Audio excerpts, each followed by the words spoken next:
What could you never imagine living without?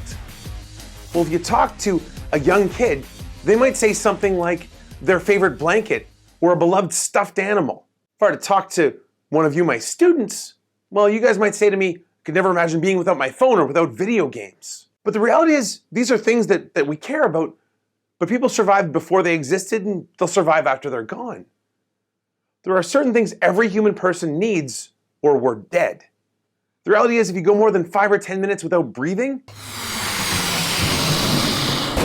the deprival of oxygen to your brain does permanent damage and eventually you die. Doctors say that if you go more than 3 days without water,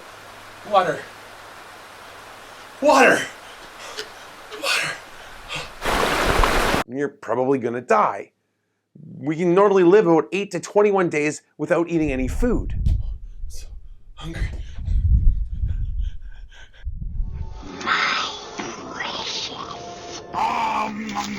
But these are essential things to stay alive. Now, I'd suggest to you, when we look at our lives as Catholic Christians, there's something else that kind of matches up to that. That's the Eucharist. When we talk about the Eucharist, there are very few things that I think the Catechism of the Catholic Church talks about more strongly than our need to go to Mass, to receive communion. The Eucharist is described as the heart of the Church's life, the source and the summit of all Christian life, the foundation and confirmation of all Christian practice. We need it. But the problem becomes, why? Why do we need it? Well, first of all, Jesus told us to. At the Last Supper with his apostles, Jesus commanded them, do this in remembrance of me. And that's what the Church has done ever since.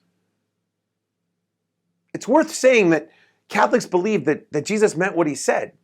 That when Jesus said to bread and wine, this is my body and this is my blood, well, even though they still appear to us to be bread and wine, that this really is Jesus Christ, body, blood, soul, and divinity. So when we go to Mass, we encounter Jesus in a particularly real and profound way. And it's also this place where we receive something called sacramental grace. Really, this is something that happens in every sacrament. When we go to Mass, when we receive the Eucharist, God gives us his grace through this sacrament to do things we could not ordinarily do on our own. Because in the same way as if your body goes without food for multiple days, you grow weaker and weaker and weaker and eventually die. Not receiving the spiritual food that is the Eucharist, well, it weakens our resolve. It weakens our integrity. It weakens our connection to Christ. It's not really asking that much of us. It's like 0.6% of the entirety of a week to go to Mass for an hour, to hear about God's love for us and to experience it in the Eucharist. It doesn't mean that we aren't still sometimes going to have a hard time staying focused or being really engaged with what's going on. But there are things that we can do to get better connected, to get better engaged.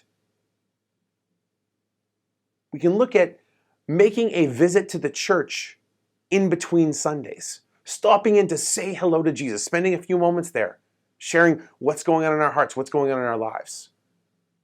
We can make a point of engaging with the Sunday reading, spending a couple minutes reading what it is that we're going to hear proclaimed at Mass. Why? Because then we see the story we're being brought into.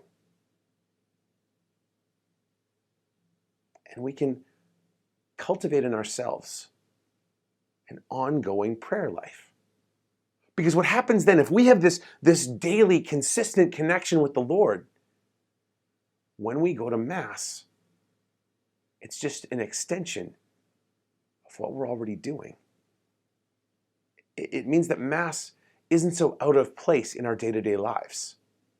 I think one of the great struggles that we have is that when we go to Mass, it's this 1 hour doing the religious thing, and then the rest of our hours are spent doing non-religious things. We need to turn our hearts towards God. We need to turn our minds towards God.